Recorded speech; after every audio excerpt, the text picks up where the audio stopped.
www.bayhillnews.net is the parent body of Bay Hill News Network. We do Facebook Live for church service, funeral service, lecture, sporting activity. For more, contact at bayhillnewsnetwork@gmail.com or call 1784-529-8340. Island Style Souvenir and Clothing Store. We carry everything you need in souvenirs. T-shirts in all different sizes, cap, keychains, key rings, plaques and banners, magnets, ID holders, mugs, and we even carry St. Vincent flag. And that's not all. We carry Hawaiian style t-shirts and dresses, handbags with matching scarves. We also carry tie-dye dresses, shirts and tops. Everything in our store are made right here in St. Vincent and the Grenadines. So come on over and check us out. We are located at the cruise ship berth in Kingston, Island Style. Get ready for an enchanting evening at the SVG Association of Ottawa's Black Carpet Masquerade Gala. Join us as we celebrate the 45th anniversary of the association and the 45th anniversary of independence of St. Vincent and the Grenadines. Mark your calendars for Saturday, November the 2nd, 2024, 6 p.m. in Ottawa, and prepare yourself for an inspiring night filled with awards, remarks, and live entertainment. This event supports the Scholarship Fund and the Burial Relief Campaign, so your presence will make a difference. Don't miss this opportunity to shine and sparkle with us. Don't forget, Saturday the 2nd of November 2024. Prepare yourself for an unforgettable evening.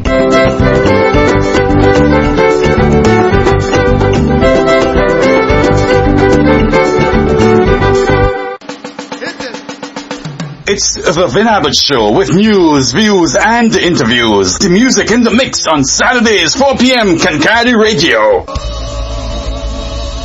Thank you! Boost your brand's visibility with Branding by Weeks. At Branding by Weeks, we are passionate about helping brands gain exposure and make a significant impact. Let us elevate your brand's visibility and reach new heights. Connect with us today by email at spweeks@hotmail.com or message us on WhatsApp, 613-866-8939.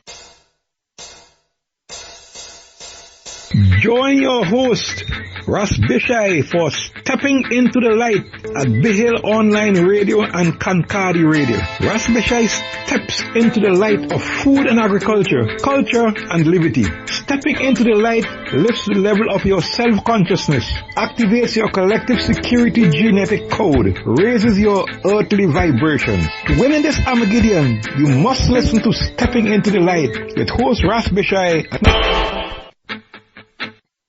To the 9th program of Step Into the Light with your host Ras Bishai at Bihill Radio, Kankadi Radio, and Fun City Radio, New York. For Tuesday, 8 October 2024. Yes, Mahatotep to all listening and following this program. It's good to be here with you again for another program. You know, when you heard that theme song playing, that's the time that you should link up your friends, family, loved ones, business associates, and ask them to listen to this program tonight. Yes, and that it would be, and I will start with some praises to the Most High, and then I will honor the ancestors. Isis. Glory to the Word, glory to the Song, and glory to the power of the Most High, Jah Rastafari. Almighty Creator of the universe, I give thanks for your love, for your care, and for your guidance throughout the time, and for bringing I here for another program. Keep shining thy light into I paths, as I go stepping into the light and onto Mount Zion. Blessed be the high rates of His Imperial Majesty, Haile Selassie, and Her Imperial Majesty, Empress Menen, one perfect balance. Blessed be the high rates of I ancestors, the Neteru, which walk alongside I always, keeping I feet from slipping and falling, and I hands from mischief and stealing, and I mouths from slander and idle speaking.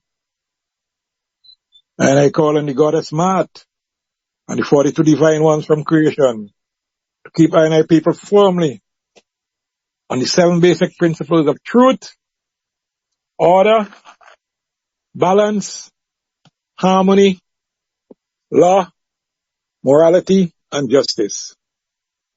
Divine I life over death, light over darkness, mind over matter, and good over evil every time. Ashe, ashe. Yes, people. Yes, people.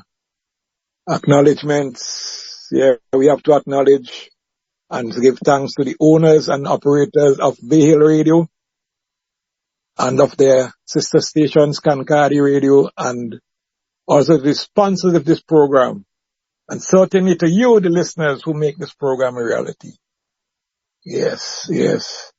It's great to be here because less than an hour ago, I was not certain if I would be able to do this program tonight. I wasn't feeling in that strength, you know.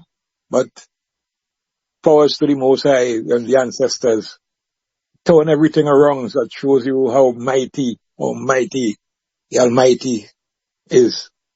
Our creators are and how mighty our ancestors are. So here am I doing this program tonight. Again, linking with my people all over. Yeah, we have a fair bit to reason about tonight. Happenings. Some little more than some, but we will reason about all that I have listed here. First of all, it's the Caribbean Week of Agriculture. It's taking place in St. Vincent and the Grenadines. We are the host country this year, 2024, and there are 11 CARICOM countries participating. So we have people here from 11 CARICOM countries, plus we have people here from international organizations which deal with agriculture and agricultural development and food security, and I will be giving you some pointed issues which have come out so far. Today is just the second day. It's the reasons are taking place at the UWI University West Indies Center, and they will be having exhibitions both at the Kingston Port, Tourism Port, and at the center later this week. So you have to stay in tune. Yes. Secondly, we look at the rainfall for October so far, and it's just about normal.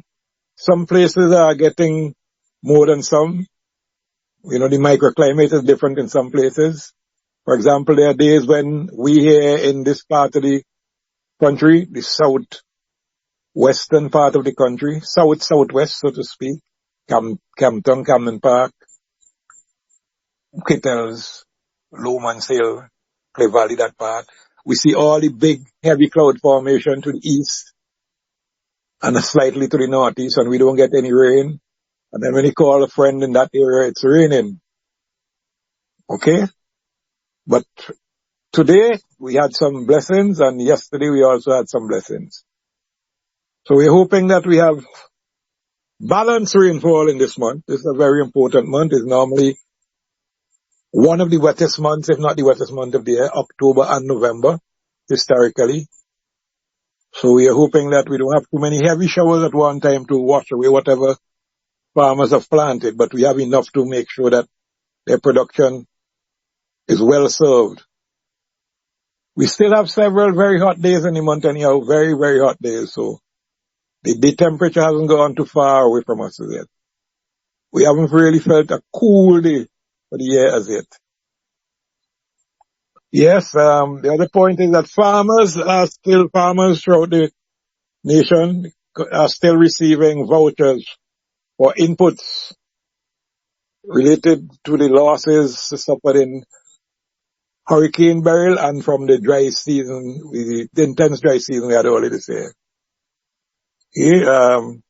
Farmers are still receiving inputs, and unfortunately, some stocks have run out. You know, the inputs are only available, well, you should only be taking them from the government input shed. And unfortunately, a lot of the stocks have run out. They have been depleted, so I hope that within the next week or two, they will be replenished so farmers can get what they're supposed to get. Then we are also going to look at the biodynamic gardening, farming by the moon phase guide for the period Wednesday, 9th October, that's tomorrow, to Tuesday, 15 October 2024, that next Tuesday. we're going to look at that because a lot of farmers are getting more interested in it, and you should be, because it's a guide which shows you biodynamically, naturally, in tune with nature, everything, how to do your farming and your gardening best, how to make sure that the soil is healthy, the plants is healthy, the food is healthy, and you avoid pests and diseases, unnecessary pests and diseases, and you get an abundance of healthy food to harvest. So pay some good attention to that. Then, fifth point we're going to look at is the traditional ganja farmers are facing serious production problems with the medical marijuana. Serious production problems. We're going to spend a little time on that, saying what is going to happen and what should happen. And final point we're going to look at tonight is the agricultural. There's an agricultural support program of which I am the point person right now. It's funded by a grouping of indigenous peoples who reside in New York and in Central America. And they have contacted yours truly and asked that if I can manage the disbursement of these funds not in a monetary sense, but in an input sense. It's a support program for indigenous people in St. Vincent. So that is where that is. I think I will start at that one and tell you exactly what the framework is in that one. Now, it's not a grand sum of money, but it's still very useful. And what we have planned to do to make it as sensible as possible is not to spread it out to everybody in the first instance, but to choose 20 responsible farmers or groupings who would receive a certain volume of inputs, including seeds, potting soil mix, seedling trays, and the like, right? And of course, liquid fertilizer. And would bulk as much, germinate as many as those seeds as possible and give them to the people immediately around them, because it's a home garden model. We are trying to, objective is to increase the nutritional content of the food in these small indigenous community pockets, and the seeds which can be reproduced after and after again, heirloom seeds from whatever varieties you have, whoever gets them will pass them on to the next person. So within a time frame, that seed bank will spread right out, and a lot of people will have something right in their home to eat. It's encouraging people to get into producing more for yourself right at home, particularly vegetables and greens. As the report showed us, and the reports, because up to today we were told about that in one of the sessions at the Caribbean Week of Agriculture, that our people are not eating sufficient greens and legumes per person to reach up to the what they consider the healthy daily intake. So this support program will identify people basically in the areas that got, well, a lot of the areas got hit agriculturally, but some of them got hit in terms of housing more. So we're going to deal with a few farmers in the Grenadines islands of Union Island, Mairo, and Canouan. And on the mainland, we're going to deal with few farming groups in North Leeward, in Greggs, in the Calder area, in North Leeward, rather, I said North Windward before, North Leeward, and in South Leeward. So that is where we have started the focus, and we hope that this program, although it's not any millions of dollars or even hundreds of thousands of dollars, will have a great impact among communities which really need that sort of service and who have been generally overlooked over the last 5-6 decades by the state when it comes to supporting their health and nutrition. Okay, so that is what we are. You will hear a little more about it as time goes on. We have started identifying some pointed people already in the various areas who we have chosen to do the bulking up of the seeds and the seedlings and spreading it out from there. Okay. Now, I'll do this one now, the next one, the traditional ganja farmers. Those with the traditional farmers, license in particular, who have been growing marijuana under the medical marijuana program since 2019. They are in a very serious crunch position. Apart from when their crops were relatively good in those years, they had no market outlet. They had very few, if any, facilities for value adding, like transforming and extracting the oils from these things, the overnight. They are now facing serious production problems in terms of the high incidence of pests and diseases. So much so that some plantings have been almost totally wiped out. So I have been approached and asked by several different farmers and farming groups, what is the problem over the last month? Some people are complaining that their trees, their female trees, the flowers are rotting. The stems, they have a problem now with the stem, a blight problem with the stems. The leaves are falling prematurely because they have a leaf spot problem with it.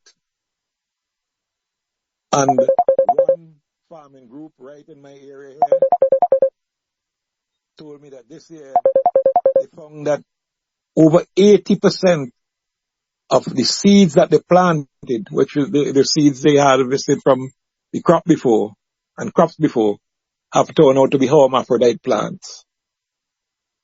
So there's a plethora of problems there, and I gave my word and promised that I will help to the best of my ability.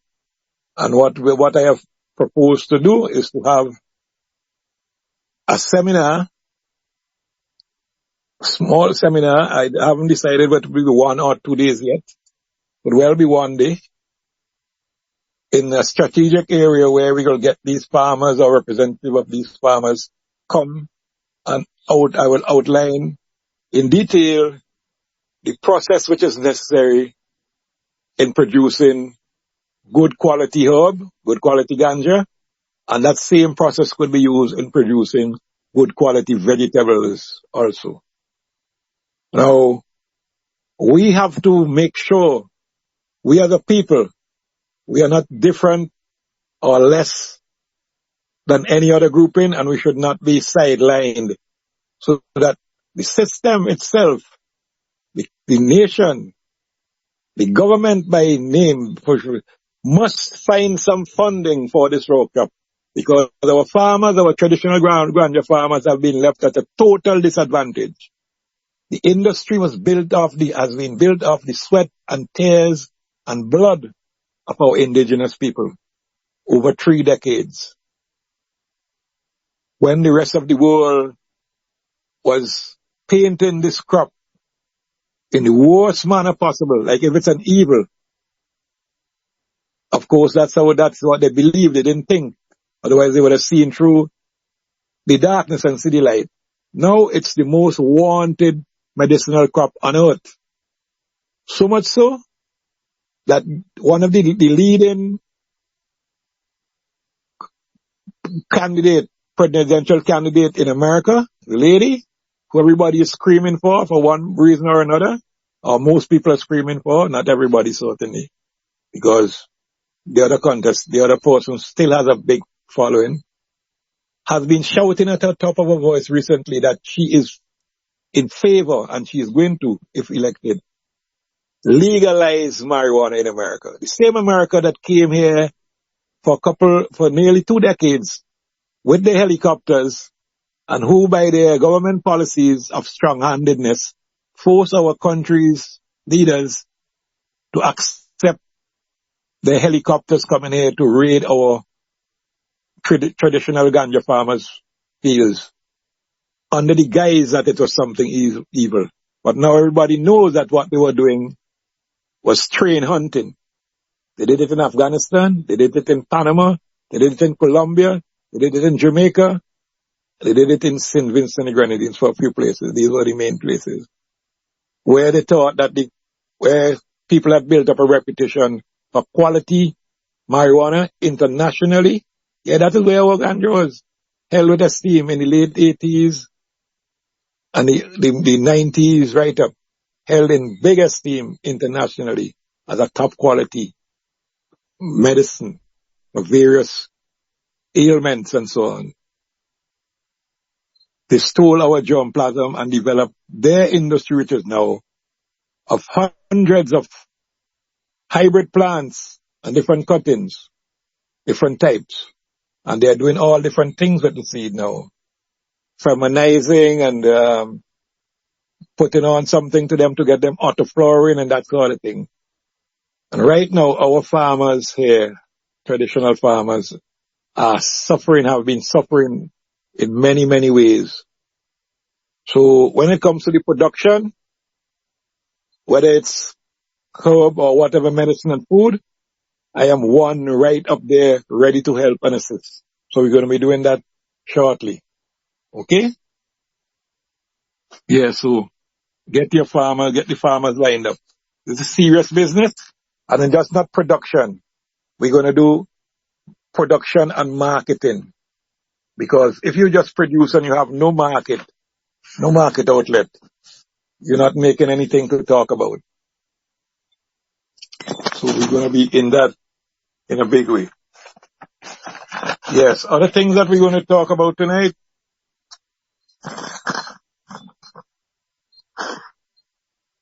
is, the rainfall I said for October. Rainfall. And when speaking about rainfall, I am still yet to get a grip on how many genuine farmers have been given some sort of water storage equipment, because a lot of water storage equipment has come into this country for the last 2-3 years to be given to the people and to be used by them properly. And still a lot of genuine farmers I see have not received any. And this is heart-rending and heartbreaking. This is not the way it's supposed to go. No one is supposed to play partisan politics with these things. These things were meant for the farmers, those who suffered, and almost every farmer suffered. And as you will hear later in the program, the need to store water and use it properly is at the center of food security and food sovereignty and nutritional security in the region. So, all those, I know that a lot of officials listen to this program, never mind what you see them say, you can see it when they speak. Things that are said on this program and said on no other program comes out in their speeches. So we know they're listening, and that's a good thing. But you have to put a lot of these things into action. You have to make sure that the small person who lives somewhere and has capacity to grow a 6-head of lettuce, a 2-hole of celery, 3 plants of pepper and something in the garden, a mint, a basil, or whatever, and need some water because of climate change. That is the main issue that we are facing in this area according to your reports. Should be able to mitigate that climate change by having water storage facility right on their premise. So that when you're inside like now and you hear the good rain falling and you have everything up, you got the rains in it, you say praise Jah, because you know you're saving something which will add value to what you're doing. Water, principal thing. So make sure as many people get that facility. And people, you make sure that you go out and look for that facility also. Don't play passive and sit down there and say nothing. It won't come by you like that. Because you know that the higher forces only help those who help themselves. So help yourself, get up, get stepping into the light and go and look for these things and make the best use of them. Right. So we still have October is only gone 8 days. We still have up to the 31st. Right. So that will be a fair amount of rain, and then we have the whole of November, and we normally have about 2 weeks in December when we will get a fair amount of rain. So you have a good time still to store water. So go out and look for those storage containers and store your water, because we're going to go into a very dry winter, which is coming up after what you call the Christmas. Okay? Right. So we will have also our biodynamic gardening and farming by the moon phase guide for this period. And I am going to do it now, because when we come forward after the break, I want to spend a lot of time speaking about the Caribbean Week of Agriculture. What is happening for those who have not been able to follow it, and even for those who are following it, explain some of the things that happened today. Unfortunately, I couldn't attend any session this evening because I was there this morning, and just about midday, I started having this funny feeling, and I had to come home and take care of myself. And then it's a good thing I did that. So here I am tonight, being able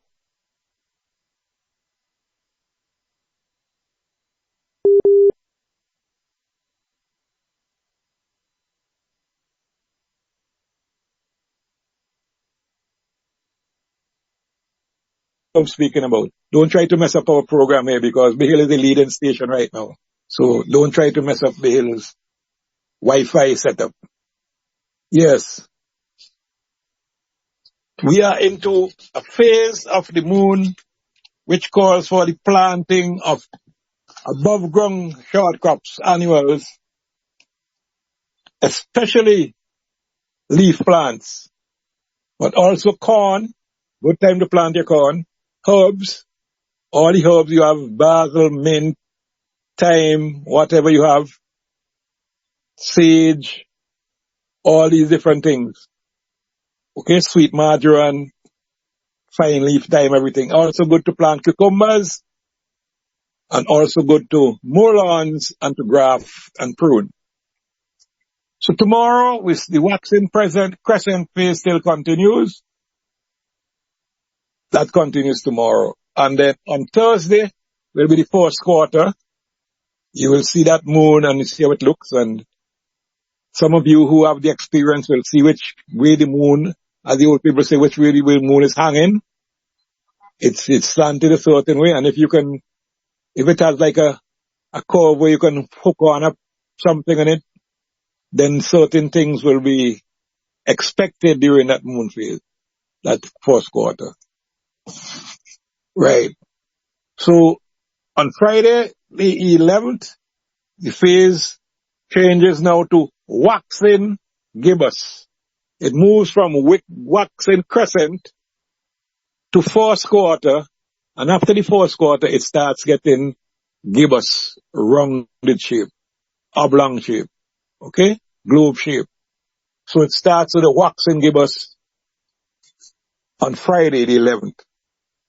And that time, it's the excellent time to plant still above ground short crops, but especially fruit plants, those that bear fruit. Your eggplants, your pepper, your whole pepper family, your squash, these things, anything that bear fruit, your tomatoes, all these things, best planted seed-wise in this phase of the moon. Okay? So that is why I'm trying to see if I can get these seeds out to these people who I spoke about before this phase finishes, so that they can start planting some of those things in this phase. It's also excellent for corn and very excellent for flowers. Very excellent for flowers, including the same marijuana flowers that are rotting now at some pharmacy. Excellent time to set up your ganja seed. From October the 11th Friday, that phase that's coming up. And also you could continue to mow lawns, graft and prune. Right? The same thing holds for Saturday the 12th, for Sunday the 13th, for Monday the 14th, and for Tuesday the 15th.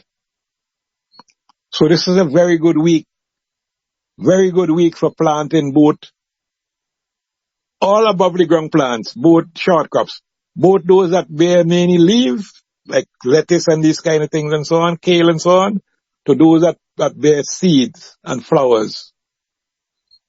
But also for corn, right? And cucumbers up to Thursday.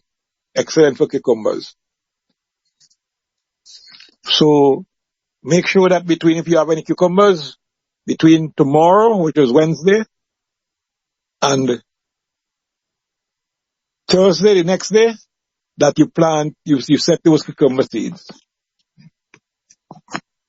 Good time, best time, that will give it the life force that it needs to grow.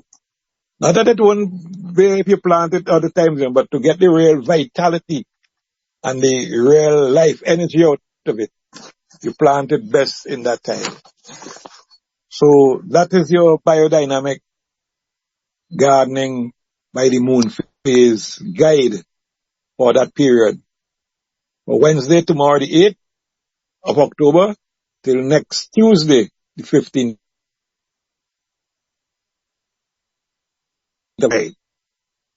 Now, just to say that the seeds, the program that we're going to get the indigenous people on,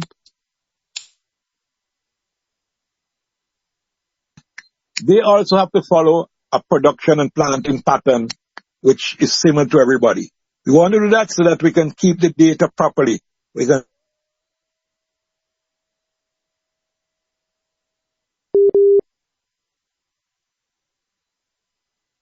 right, 20 different groupings total in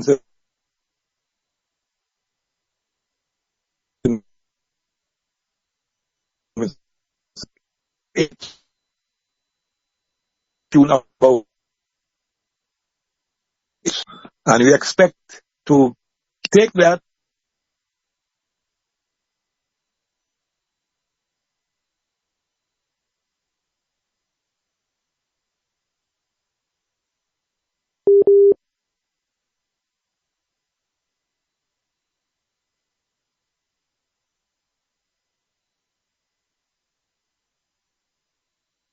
it came from this.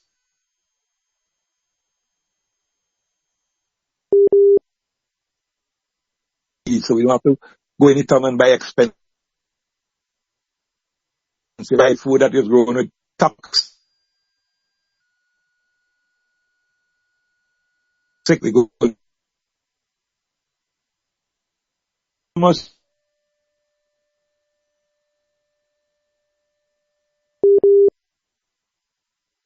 we have to up our nutrition. We have to up our consumption of clean food. We have to up our vibes. And once you get into that and you feel the rhythm,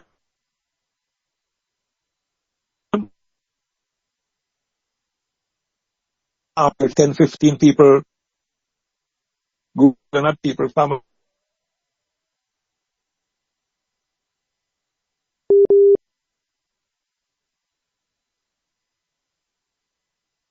every time. Children get help. They get more intelligent when they get healthier. They get more work done when they get healthier. They get more loving when they get healthier. So that is what we want to spread. We're spreading the love and we're stepping into the light. So that is how we're going to do it for that program. Okay? Now, in terms of what has happened,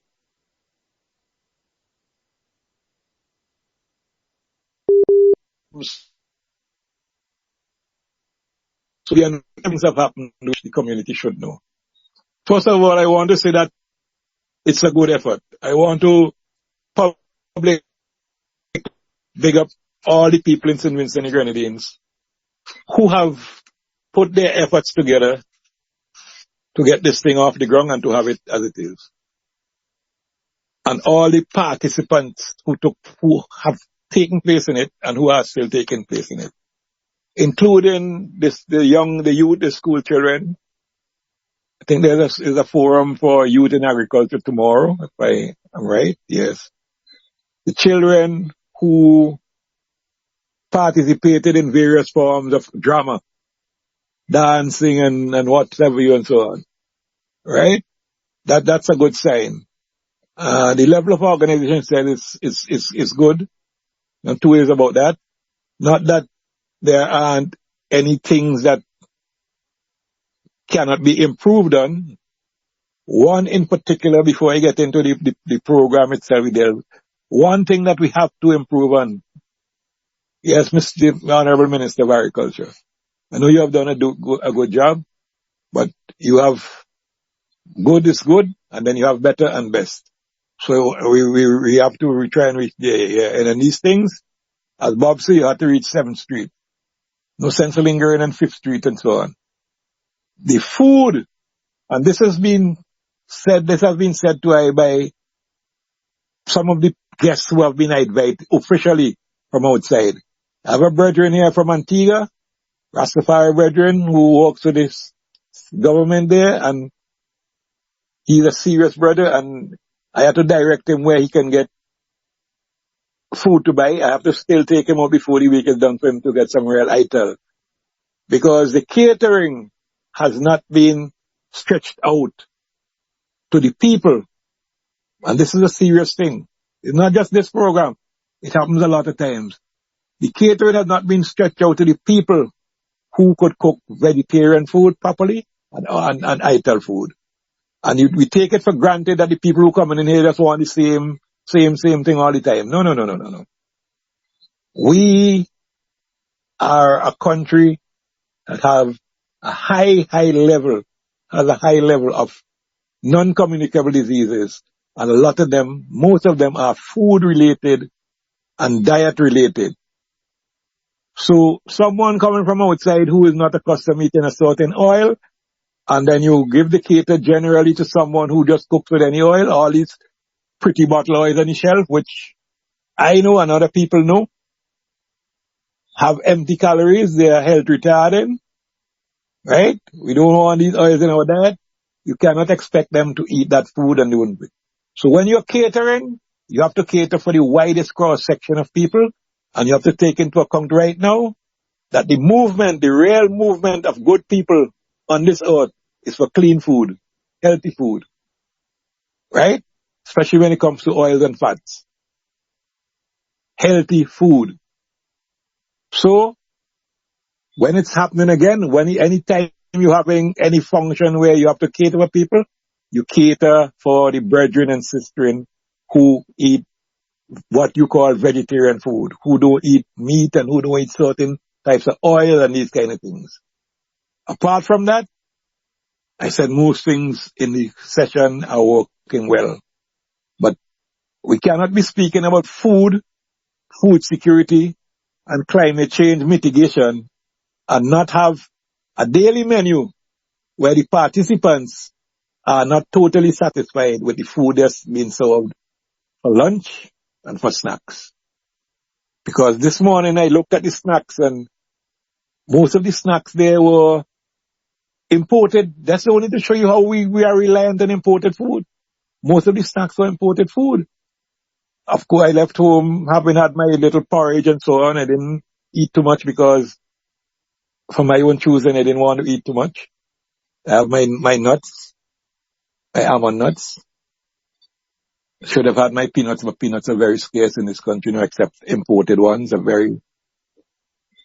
that's something we had to speak about. And I got there, and when I got into the lecture room, just before the class started, one of my compatriots said, if you need a cup of coffee and something to eat, you can go outside in the corridor. So I went there, and then after 1 minute of looking around and seeing what there, I choose not to have anything because there was nothing there to uplift my nutrition.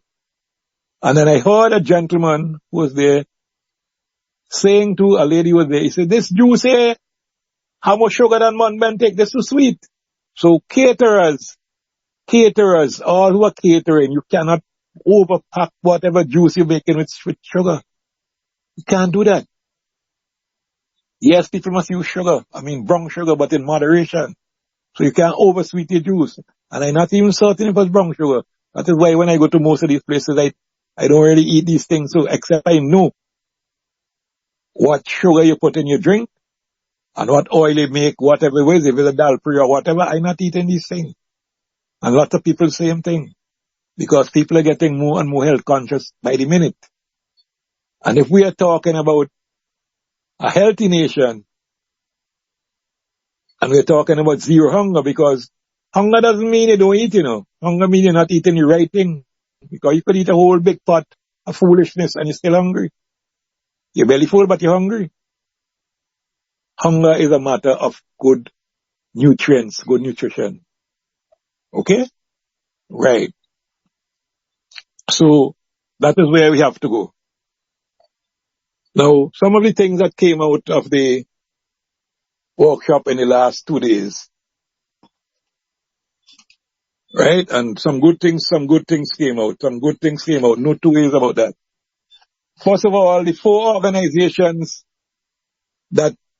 main organizations that comprise the Caribbean Week of Agriculture program. The FAO, Food and Agriculture Organization, that is part of the United Nations. That's based in Rome. And that is the principal food and agriculture organization in the world today. Almost every country on earth is a member of this FAO. Okay?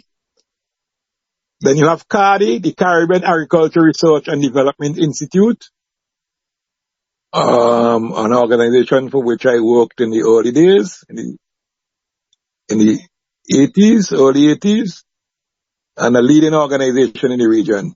They were there. Then you have IICA, the Inter-American Institute for Cooperation in Agriculture. They were there. And then you had the WFP, the World Food Program. These are the people who deal with making sure that the country has some food after disaster. And also has the school feeding program going in several countries. So these are the four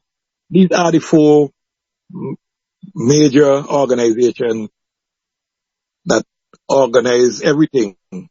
Well, to say everything, I mean like not the setting, but the content and the speeches and so on for the Caribbean Week of Agriculture. You also have the CARICOM Secretary General, it's another group there, okay? Now, what they are saying is that the region has to build resilience. Build resilience, meaning building strength to counter this claim of climate change, where we are seeing some unusually hot days and some unusually dry periods and some unusual hurricanes like the one that a few of us know and an increasing number of people know. It started naturally, but was geoengineered by certain powers to cause destruction in its path. And that's why we are here where we are. That is no two arguments about that. All the skeptics, you just remain where you are skeptics. Okay? But we know exactly what's happening because we stepped into the light and we saw what is happening. Okay? We're going to get into a little more than that. We have been value chained to keep in our place. And this destruction by this hurricane in the region, in the entire region, was deliberate. Tell them Bishai say that. And they cannot disprove that. No way. Okay. So, They're talking, the phases about climate smart agriculture. And the first time I heard that phase, which was several years ago, it resonated with me for a certain reason. I said, climate smart agriculture? Is it the climate we want to be smart, or is it the people in the agricultural sector who have to be smart?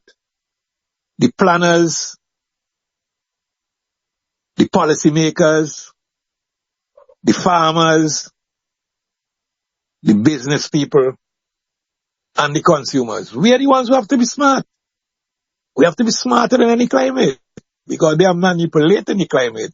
So when they use the term climate smart agriculture, a lot of people are falling for it, because why?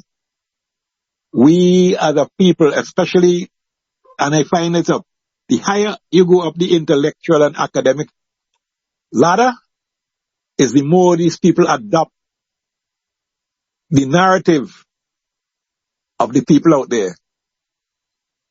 Yeah. So they stop thinking and just believe, and they gobble it up and they start talking about climate smart agriculture.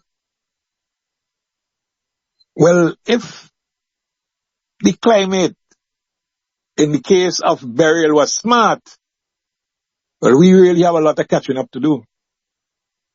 We have to be smarter. We have to be much smarter than the climate and those who manipulate it. So I personally, I don't use that phrase. I over where they're coming from. But I am saying that we have to practice people smart agriculture, so that when they manipulate and will manipulate the climate, they don't meet us unprepared. We are prepared for them. And we know exactly how to handle that. If we don't know that now, crap or smoke we pipe.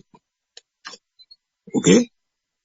So that is a term that they can use it, but I wouldn't use it.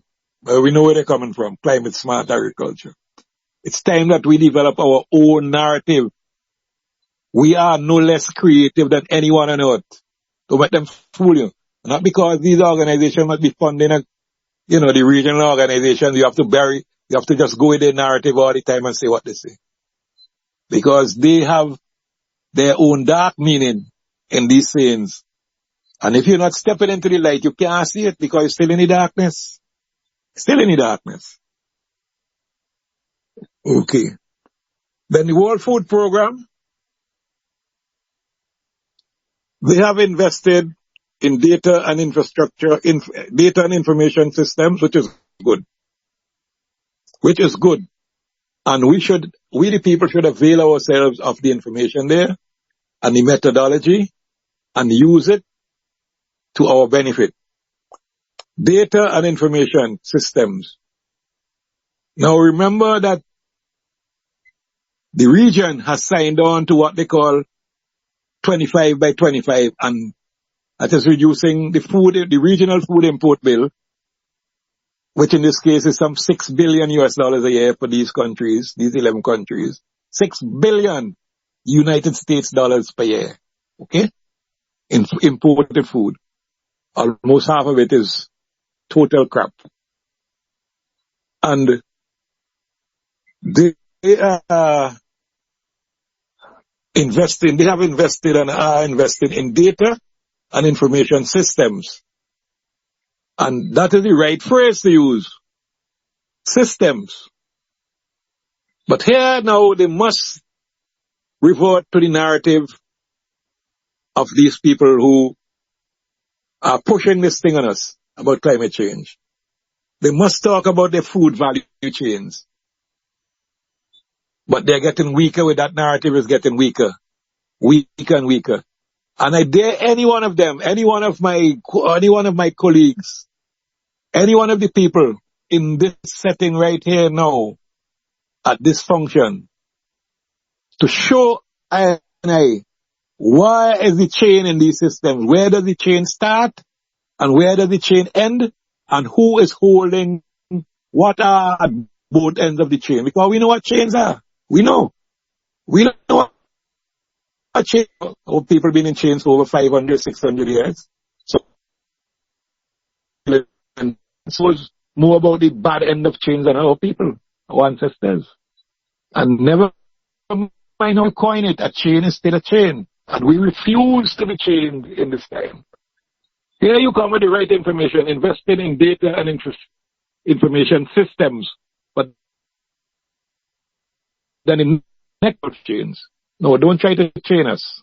Don't try to chain us. We have to unlock and unravel and get away from all these chains that you're trying to retrain us in. So we're not going to allow you to just reform the system. We're going to have to transform everything. Even these 4 groupings that I mentioned have to transform. They will remain, but they have to transform. FAO must transform. There are a lot of things that you're doing which are not helpful to what you call developing countries and developed countries. Okay? Cardi. Well, Cardi is transforming. Cardi is probably the brightest in terms of light organization at this this session, this Caribbean Week of Agriculture. We get a little more into that because they are on the right path. Not them alone, but they have been a leading light in this area. Hats off to Cardi. IICA, you have a lot of transforming to do. A lot of transforming. I'm not saying that your heart isn't in the right place, but you got to put more than your heart in the right place. You have to stop trying to value chain people and things. Because it's the value chaining of our people that have us in this precarious position right now. And we have to wise up to the situation. Right? And the World Food Program, the same thing. Absolutely the same thing. We have to transform the narrative, the intent, the purpose, and the philosophy of all these organizations. We must do it. Otherwise we're not going anywhere. All we're doing is just spinning top in mud, putting on a coat of paint on the same old infrastructure that is meant to destroy rather than to develop. So we're not going anywhere. Okay? Well, saying so, I will get to the address of our Minister of Agriculture soon, but I am pleased to see the step you are taking where you have cut out that phrase from your narrative. Hats off to you. Right. So, the hurricane damage, what we have heard so far in the program is that the hurricane damage is 15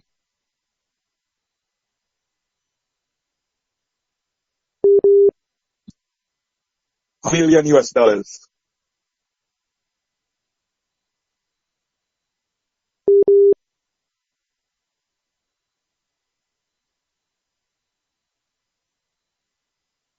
Damage,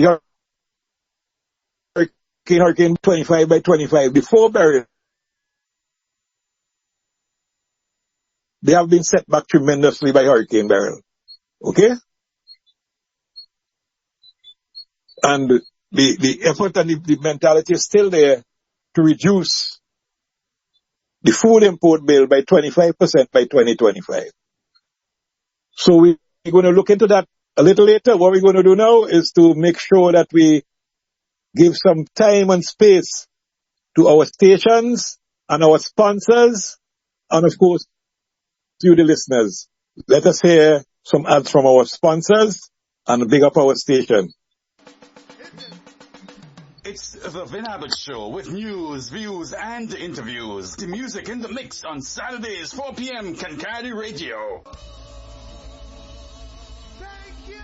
Boost your brand's visibility with Branding by Weeks. At Branding by Weeks, we are passionate about helping brands gain exposure and make a significant impact. Let us elevate your brand's visibility and reach new heights. Connect with us today by email at spweeks@hotmail.com or message us on WhatsApp 613-866-8939.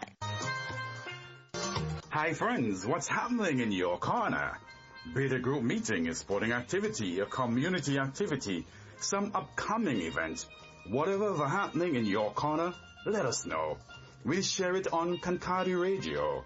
So email us at kankadi.radio@gmail.com. That's CANCARDI.radio@gmail.com. We are in your corner. Island Size Souvenir and Clothing Store. We carry everything you need in souvenirs. T-shirts in all different sizes. Cap, keychains, key rings, plaques and banners, magnets, ID holders, mugs, and we even carry St. Vincent flag. And that's not all.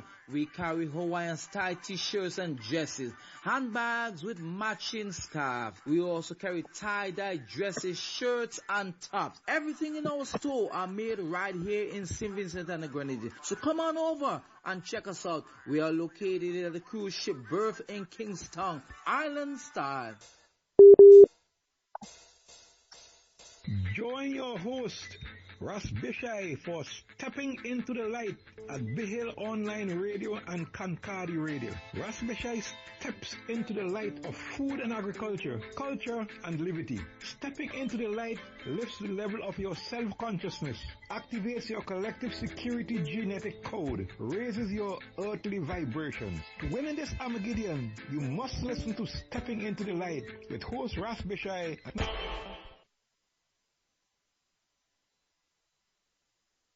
Big up to our sponsors and big up to Hill Radio and of course Concordi Radio.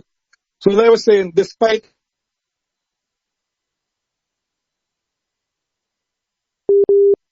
all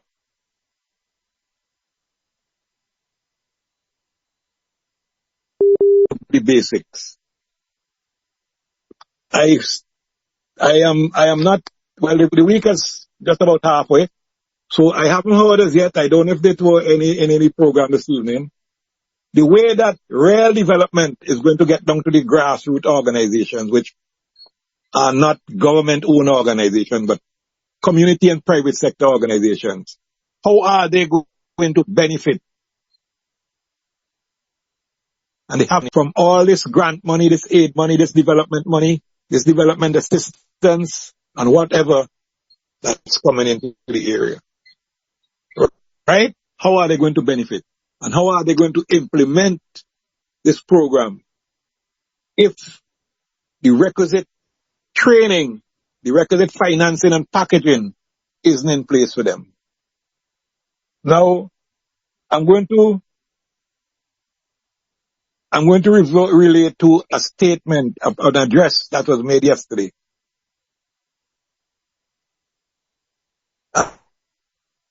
I'm talking agriculture and development. So for anyone who thinks I'm talking politics, it's not so. Our Prime Minister, Dr. Ralph Gonsalves, made an address yesterday. And despite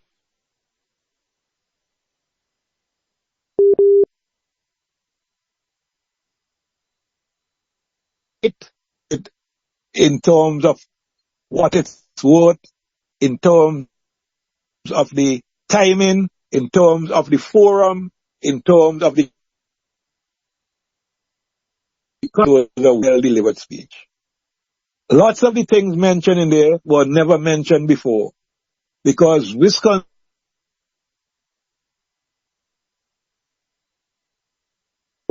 was always not is popular development, but which was adopted in this country from the people outside. The big people who fund parties, political parties from outside organizations, that agriculture is a thing of the past. Now,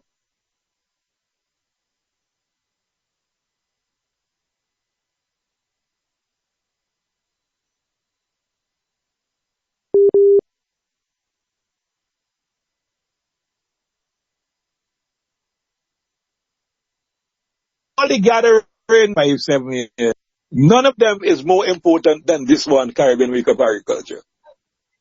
That is why I want the public to pay particular attention to what has been said and what still has to be said. And as far as the linkage goes, this program will point out to you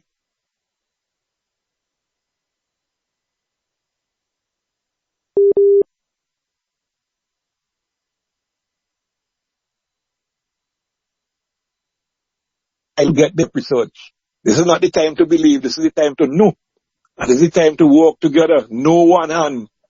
In this earth of billions of people, of all ethnicities. No one hand. They've never find anybody with one hand who could clap. No one hand could clap. And not even one set of hands could make enough melody with clapping. It has to be together. Must be. That's the only way. Only way. There's no other way. Right? So take that mindset away. Give that mindset away. And as His Imperial Majesty said, way long time when it was before it even became the United Nations, the League of Nations and then the United Nations, he has said repeatedly that these organizations need to be reformed from time to time. Obviously, as needs and changes and knowledge increase, you must reform. As problems increase, you have to reform in order to stay ahead of them, stay one step ahead. Yep. Ask Rima. You got to stay one step ahead of them. So we have to make sure that we are on the ball collectively and together, even individually, even family-wise. Not just looking at movies and so on your Wi-Fi, but looking at the real situation, the facts, looking at the analysis and making some sense of them, so that when we make sense of them, we could make dollars of them down the road. That's the only way out. Right? Some of the things that was said by the Prime Minister is that some very important things. Some people say they don't want to listen to it. Well, that is their thing and so on. Right now, once the vibe tell me to listen to it, and the vibe is what I'm guided by my ancestors. Right? I listen because you don't want to be guessing. You have to know.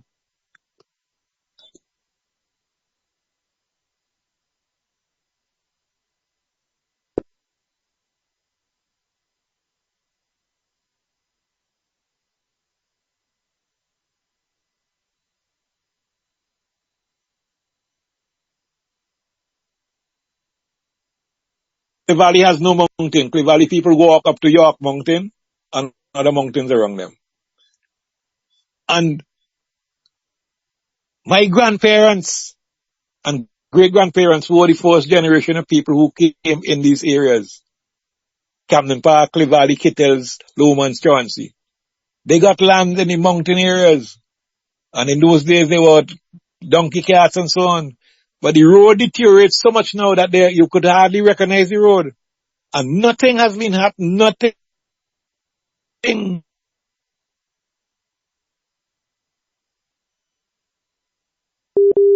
There are lots of very fertile farmlands in St. Vincent, but the road access is absent.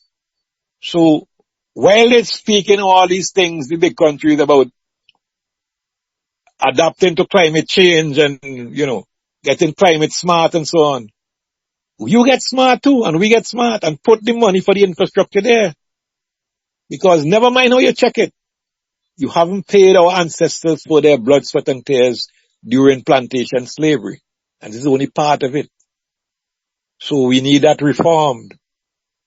We need that transformed, not reformed, transformed. You have to now start getting funding to rural communities in the region.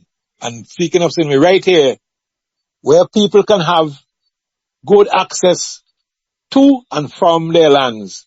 Otherwise, all this thing you're talking about, zero hunger and food sustainability and nutrition sustainability and so on, just talk.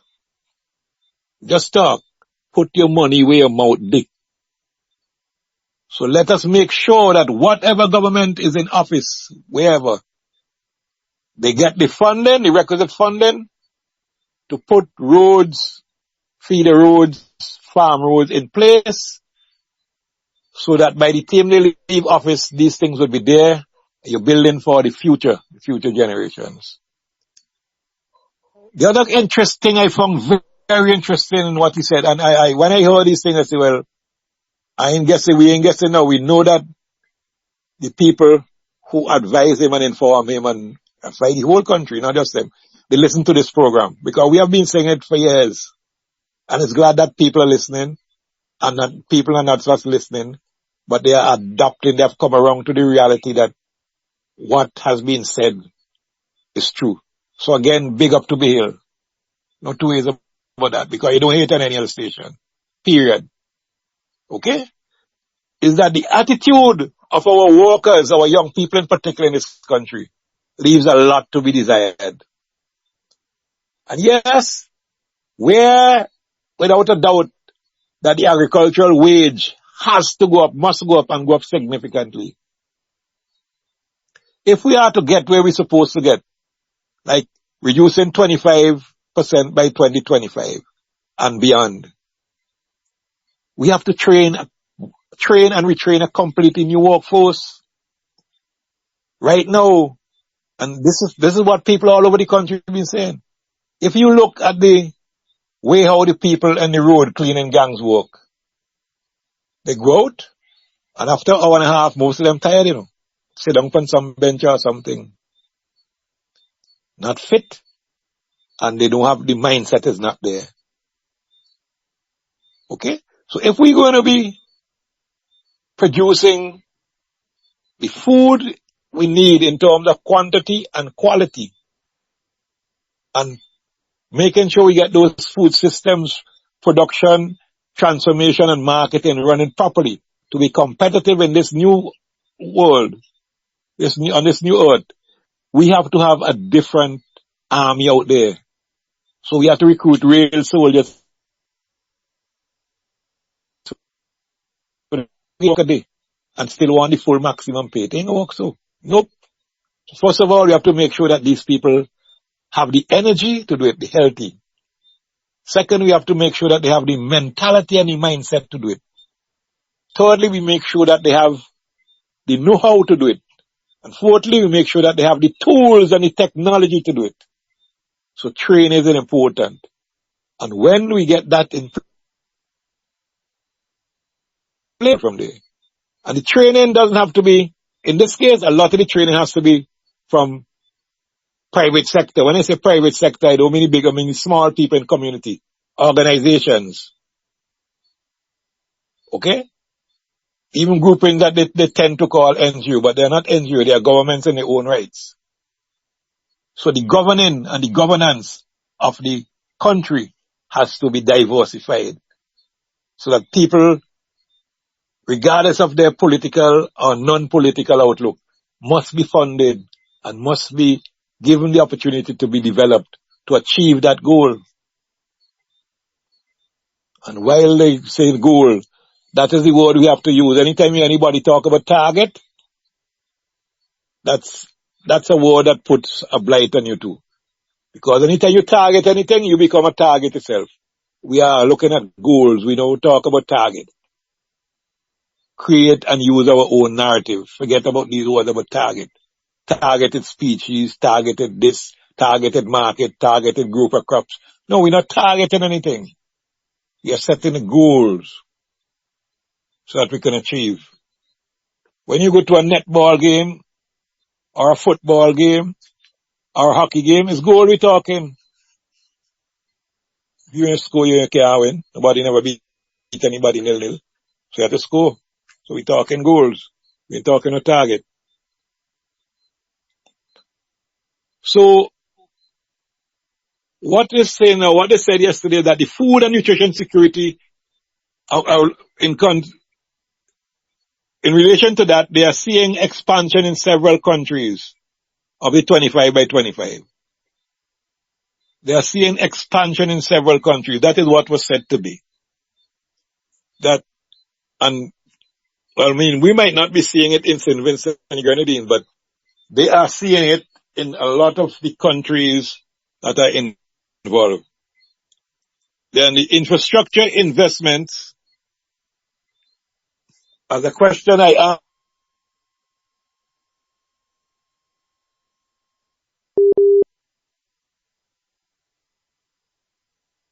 the sector and the private sector, what they call a PPP, public, okay? And that is good for All of us. So that is what is happening. That is what is happening. The private sector and the public sector are united in these things to bring the sort of infrastructure needed at all levels in this program. And we in St. Vincent and the Grenadines are waiting anxiously to see this thing happen right here in our country. Infrastructure development. Not just roads, but facilities. Facilities like those that will take our medicinal plants and make them into medicines.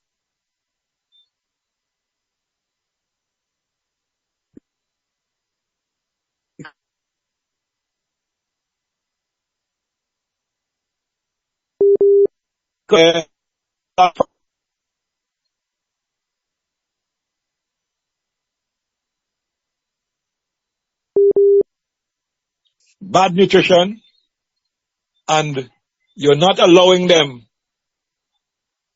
to get funding to the facilities which could increase the production of these natural medicines right here in St. Vincent and the Grenadines, so that we could take care of more people health-wise, and we have a proper, healthy, functioning population from which to move.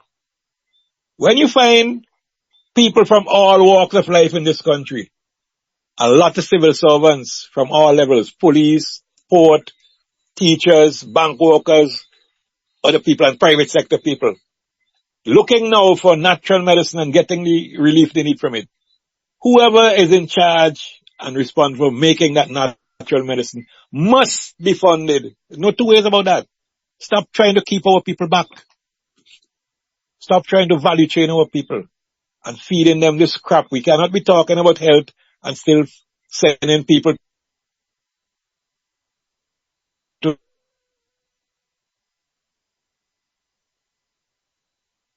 things with no defeat. But the pharmacy of the future has to be spelled with an F. F-A-R-M-A-C-Y.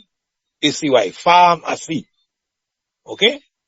And even those other ones, the medicines that have to be sold to them have to be on the main plant-based or nature-based. And that is how it is. That is how the rest of the smart people in the world are going. And that is where we have to go. There's no two ways about that. Okay? So yes, we have to make sure that we are on top of the game and we are moving in the right direction. And we're moving with good pace, as Prime Minister Motley referred to. Pace, the pace has to be increased. And we are moving in depth. Pace and depth mean to say that we have to get to the root, the grassroots people. We're not just moving in the old way. Pace and depth. That is where we have to function. So from those takeaway from that speech, those are the main things that I took from the speech, and I think that that has been one of the most important speeches made in the last 20 years or so by the gentleman. Definitely. And the word is out there, so we're supposed to hold you to those words, Mr. Prime Minister.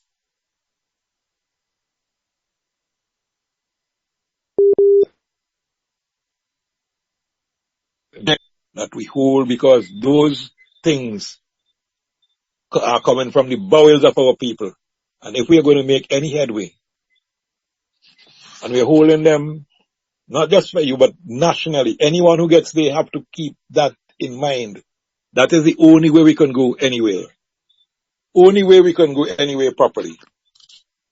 Okay? I want to big up my counterpart and good friend and a gentleman who I had some pleasurable moments with academically and intellectually and work-wise in the past. Dr. Patrick Antoine from Grenada. He's here or two. He's leading one of the big institutions in the region, and big up to you. I'm proud to see what you have made of yourself, and I'm happy that I am one of the people who helped you along the way. And you alluded to that. Right, big up. And I expect that you will still use your organization to deliver what our people needs and to work with the other organizations and take the whole region forward in terms of our food and nutrition security. That's where we're going. Now, I was also assured today, and pleasantly so, in that session I went to this morning, by the presenter, the good gentleman from Jamaica, can't remember your name straight up now, that who mentioned about the expansion, the wide expansion, and we in the region didn't know that. We haven't known it, we haven't been told of it before. Wide expansion in Guyana, because Guyana has the land area, Guyana could include the rest of the CARICOM in the land area and still have space. That's how big it is. And that is one of the reasons why this war has been battling between Venezuela and Guyana. Anyhow, that's for another program. Yes, Guyana is expanding and has seriously expanded its production of two major commodities which we are dependent on in this region, and we will be dependent on going forward. That's corn and soybean. And I asked the question, which to I was very pertinent, and when I asked it, the whole audience supported and said it was pertinent, including the gentleman who I asked it to. He actually thanked me for asking the question today. Are these varieties of corn and soya genetically modified or not? And I got the answer I wanted. They are not genetically modified. Apparently, the region has taken a decision not to go down that road of expanding our production of basic materials using genetically modified seed. And they must take a big plus for that. Massive plus. Now, we in the region here have been importing billions of dollars of food in terms of meat annually. In St. Vincent here, our biggest single import is poultry meat. Over 80-something million dollars a year imported here. Turkey alone is almost $20 million. And there is not one person here growing turkey commercially as far as I know. And I talk about no 2 in a yard and 3 in a yard. Turkey where you could slaughter like at least 150 a week and up. Why are our farmers not being put in a place, in a position, farmers and farmers group, where they could produce that sort of thing and make the money right here? And the feed, the important thing in this thing is that the feed that these animals eat outside, the imported meat, is genetically modified corn and genetically modified soy. So that when we eat them, you only have to walk. You come out the bus stop, or you come out the bus stop up street by Native Heritage Square up there, or you come out the bus stop by Little Tokyo, or you come out the bus stop by the Leeward bus stop. From the time you come out the bus stop and you walk 5 minutes, you see the effects of the consumption of these imported meat. Because you don't meet, I'm not being derogatory, I'm just saying a fact. You don't meet 7 fat women already, over fat, and 3 fat youth. Obesity, because these feeds, what they're making with, genetically modified feeds, and the hormones they're feeding the animals with, they are still in the meat. So when you eat that meat, they have nowhere to go out to you, so they just produce an abundance of fat in different places. And when you're supposed to be on 170 pounds with a 34-inch waistline or a 32-inch waistline, you weigh 340 pounds with a 54-inch waistline. But not just that. Your ability to perform work in a day has gone right down. So it's cutting down on the productivity of our labor force. And next thing, 2-3 months after that, you're sick. You go on to a doctor who can help you because he's going to send you to some pharmacy for something. And in the end, you have to end up by our herbal doctor because you want to feel good. That is why there must be funding put aside. Must be. We're not asking for that. We are requesting it and we are demanding it. We're not requesting it on our knees. We are requesting it because it's there to be done and let it be done. That funding be provided.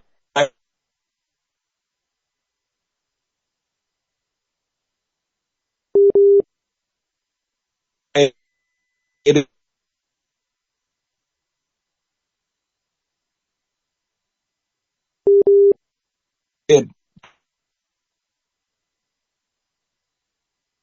processing these things organically to go into these medicines, and what we don't have here and what are in other countries organically and necessary, that we have the requisite funds to import them, because health is of utmost importance. That is what this thing is saying, you know. Food and nutrition security, utmost importance. Okay? And I want to go on now to Cardi, because Cardi is, just before I close, Cardi is one of, to me, the leading institution in the region here. Okay? Cardi's 25 by 25 initiative. They have spoke about 8 major commodities. They have chosen a lot of commodities, but they spoke about 8 major commodities. Big up to you, Mr. Hussein, and your staff. Including papaya and Irish potato. For people who eat Irish potato in the region, we have to move to a stage where we significantly reduce the importation of Irish potato. Because right now, a lot of the Irish potato out there is now being replaced by genetically modified seed. And for us to keep our potatoes clean and healthy, we have to now get the seed, the seeds which are varieties which are heirloom, and produce them here under our conditions, if our people still want to eat Irish potato. Now, there are a lot of other crops that could replace that. But replacing it, we have to be very practical. It's not easy. Some people whose generation have been eating Irish potato for the last 200-300 years, and are going to just drop it like that. Let us be real. Let us be real. And we know that there are lots of heirloom varieties out there that we could bring here and fill that role. Of course, we have our Edos, we have our Kushkus yams. You know, we have those kind of things that we should be improving the production of and the productivity.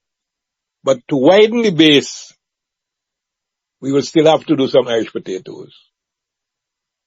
And of course, we have our sweet potatoes, several varieties which we have to big up, so that with time and with good advertisement and nutrition and encouragement, our people will graduate from eating so much Irish potatoes into eating more sweet potatoes and Edos and so on. And whatever potatoes they eat will not be genetically modified. Now, in terms of the papaya was one, and that's another crop that we have to increase the production of and make sure that we have fruit so that our youths could eat at least one slice of some fruit every day. Again, it's very important for our health. Very, very important. And that's the crop that this country could produce, not just for local consumption, but for export. We are close to the east coast of the Americas. Close. Just hours away by a plane. Okay? Just a couple of days away by boat. That's how we are. That's where we are geographically. Because we are part of the Americas too. And the Americas in general, but East Coast in particular, eats a lot of papaya. But their papaya come from way over, quite up in Hawaii and on the West Coast. So why do we not take advantage of the shorter route? We could never totally satisfy their demand and carve out our niche in that market. So just like how we were exporting bananas in times gone, we start exporting papaya to that part. Of course, after we satisfy our local and regional demand. These are things we have to look at. Now, good news about the corn and soybean, which Card is heading, is that it's being biofortified in Belize. Biofortified. And anytime you hear bio, that is where we're supposed to go. Bio. Like the biodynamic planting by the Moonface guy. Bio is the short of biology. Biology is the science of life. So biofortified means that they are organic. And they have chosen a couple of Mexican varieties. And my brother, I am saying that I could tell you right now that I am one for sure. We're coming for some of that seed because we want to. I wish I had some now to give in the package that I will be giving out in the next week or two. We want to expand those seeds, that corn. We don't want any corn here which is genetically modified. I want to know when I go somewhere and somebody is selling corn, whether it is popcorn, roast corn, or boiled corn, or corn porridge, or whatever, it's not genetically modified corn. So I have nothing on my conscience to worry about. Okay? So we will be looking for that corn. And that soybean for people who eat soybean. We're looking for non-genetically modified. We're looking for heirloom soybean. So that communities now could expand their range of plant-based foods and make things like tofu and these sort of things. Okay? And of course, the milk. So he has seeds of corn, red beans, and peanuts. And red beans and peanuts are two legumes. We are not eating sufficient legumes in St. Vincent and Grenadines per person. Those are things that we have to increase the production of again. And red beans could be intercropped with many crops. Many crops. Because red beans don't take that long.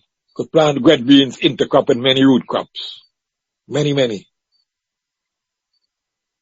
And get a crop of red beans harvested long before your root crops are ready. By the time you're ready to do your second molding, they're out. He also spoke about a dwarf variety, the Brazilian green dwarf coconut. And again, we're coming for some of that material. You have to make, Cardi here has to make that material available to farmers. I don't know what your multiplication rate is yet, but that has to be available to farmers. Even people who want one or two to plant in a home. The Brazilian green dwarf coconut bears between 250 and 300 nuts per year. And it's so dwarf that your 6, 7, 8-year-old child could stand up and pick one off the bunch in the early times. These are the things we have to go into. Of course, we have to go into semi-dwarf coconuts also, which produce the oil. These dwarf coconuts produce the coconut water and the jelly, fresh jelly. But we also have to produce coconuts that produce the oil and the milk that we use in our vital foods and so on. So we need both sets. Then there are a lot of sweet potato varieties which are geared for production increase and processing. Yes. So that more time when you buy a box of something and chips, it's not Irish potato chips. Take it for granted. A lot of them would be sweet potato chips. When you buy a roti or a dal or even a doubles, it's not going to be Irish potato as a rule. A lot of it going to be sweet potatoes because they're developing varieties which have that capacity and character to make good chips, make good processing. And of course, they're increasing their cassava germplasm banks. So more cassava will be available soon for farmers to take advantage of and to plant. Cassava is a very important food. And farine is a very important cereal also. So that's where they're going with that. Now the FAO has a very important program, data program. And I just knew of it today. Measuring food insecurity and the availability of healthy diets. They are now, and it's led by a Haitian brother, they are now able to measure, they have developed analytical tools to measure food insecurity. Look at the data and we're going to train our people, some of our young people in that way. They could look at the data and do some analysis and get the data analyzed by certain people because it's out there. And they could just look at it and tell you, well, we are not secure in these foods. Right? And they could also look at it and say, our people cannot afford to have a healthy diet because the cost of food is too high. Everybody now talking about the cost of food, but FAO has now the analytical tools to tell you about the affordability of healthy diets. Now, something which was said during this time, I'm going on to that now. FIES, Food Insecurity Experience Skill. That is the term, that is the technique they have developed. FIES they call it for short. FIES, Food Insecurity Experience Skill. That is the technique they're using to develop these things. And what they found so far, they hold on to you, whatever is sitting down on or lying down on. They found that the Caribbean has the highest cost of a healthy diet in the world. In the world. To have a healthy diet in the world, it costs any people in the Caribbean here the most than any other place in the world. Yes, a lot of it has to do with inflation since COVID. But apart from that, we are not reaching the levels of productivity and production to reduce the cost of eating healthy by our own people who live here. And that in particular in this country too is a big shame, big disgrace. Because when you look around and you see the amount of lands lying idle with no systematic cropping in them, and know that we are depending on the next shipment of whatever it is from whoever to eat, and then knowing that less than 50% of that is not good, it could only hurt your heart. And here we are, the reality of it, we are really the sickest people on earth, right here. And it's because our people cannot afford to buy the things which make a healthy diet. They're not available locally in the first place. And where they're available locally, they're available in small quantities because the price go up for several reasons. Lots of farmers are chained to inputs imported from outside when these inputs could be replaced by things right here, but they lack the knowledge. And then the cost of freight of bringing them in, and not just freight, the taxes, and so on, added at port and outside of that, the transport, plus the interest that the importer has to make. When you add all these things up, you see why you're getting two little things for 20 something and $30. It don't make sense. Two little tomatoes for 18 and 20. Don't make sense. Don't make sense. And if it didn't make sense, it ain't gonna make dollars. So that is one thing that we have to take advantage of. And that information, which is available online, has to be accessed by these new groups which have to be trained now. Every community must have a group. Every community must have a group where at least 9-10 people in the management side of it are well trained in these things, so that when they call a meeting and a grouping of the farmers, the consumers, the value adders, the workers, everybody, and say, okay, we're sitting down here by this community center next week, Wednesday, from 7 to 9, and we talk in this thing. They could point out to you exactly where you are going wrong and what we have to do to get it right and work together. These are the things. They have the data there. It's there. It's not a guess. It's not a belief. It's knowing the truth. It's there. This is what is happening. This is why we see little Freddie, who is 10 years old. He don't start to weigh 207 pounds. How could Freddie be 10 years old and weigh 207 pounds? Can't even get on his school uniform. Every term you have to buy a new school uniform for him. because he eating the wrong food and the pants waist are always getting too tight. And the shirt sleeve are always getting too tight because he is not healthy. So these are the things we have to correct. And when you have to do that now, it takes away from your affordability of buying good food.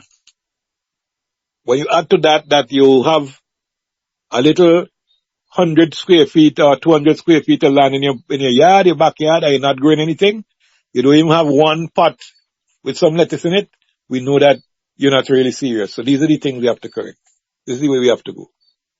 Okay?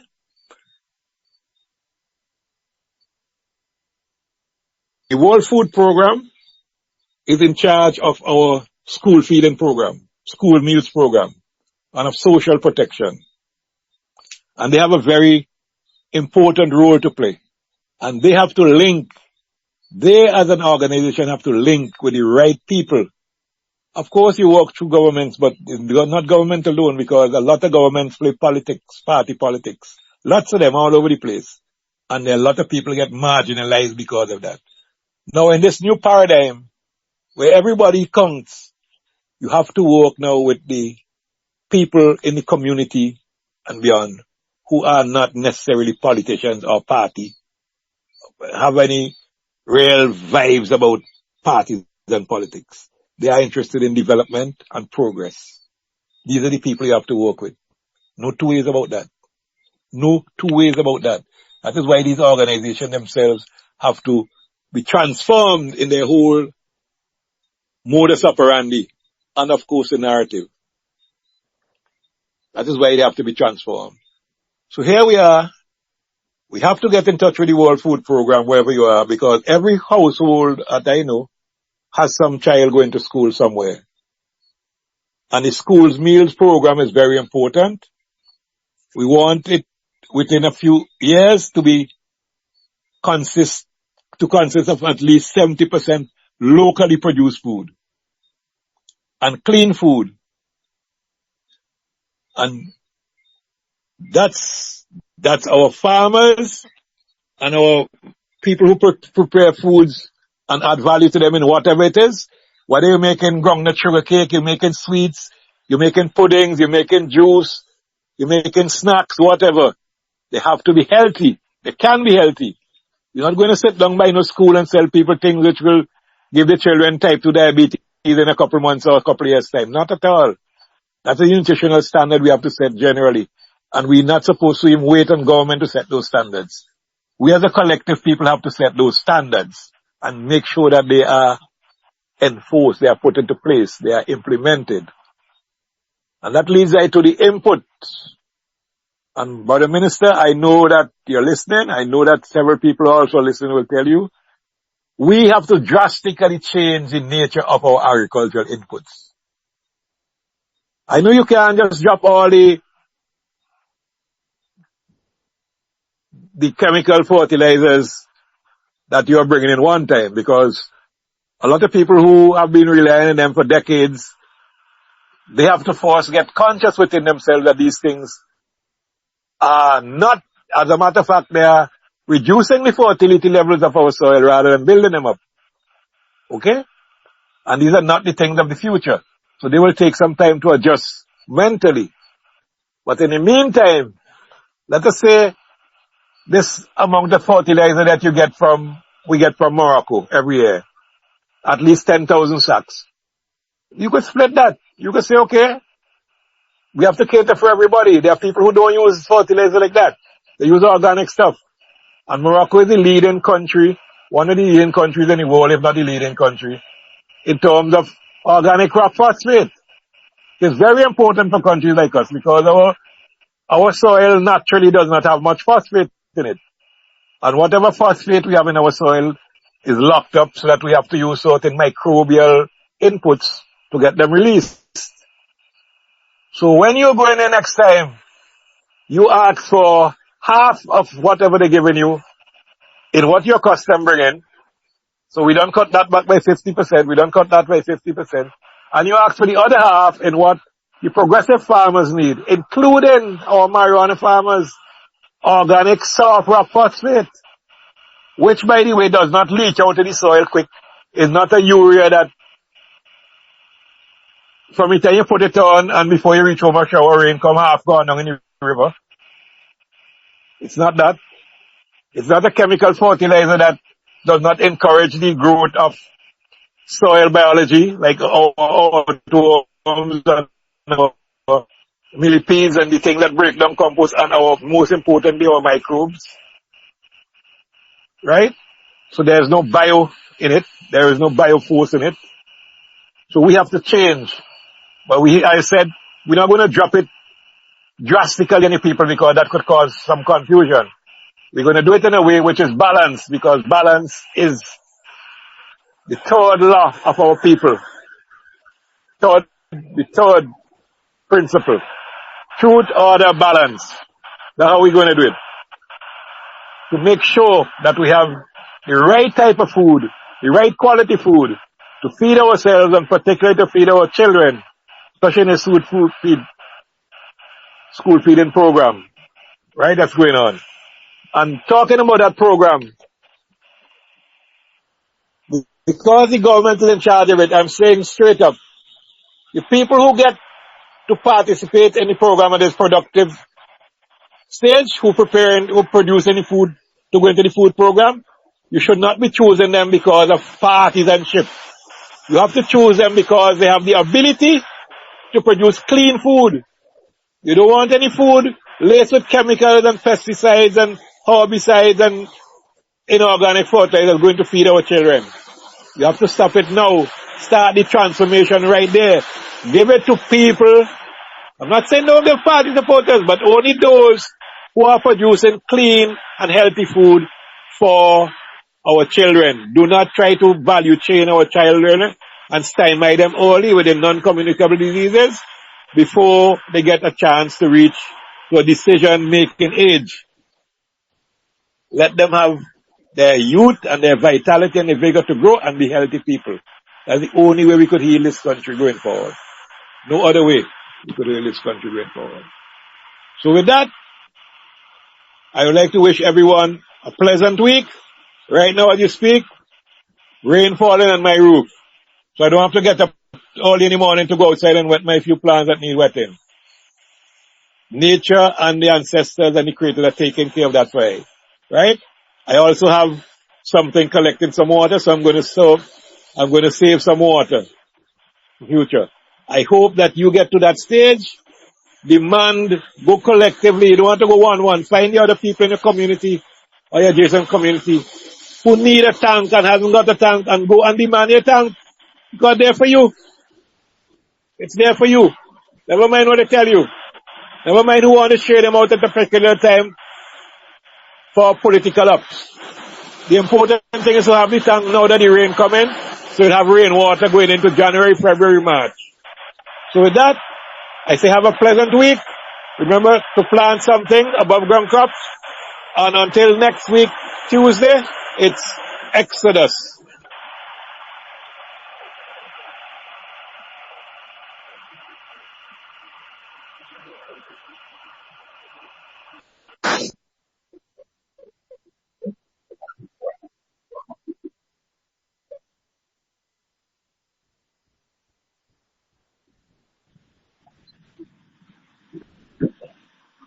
Yes, man, I hope that you have heard me.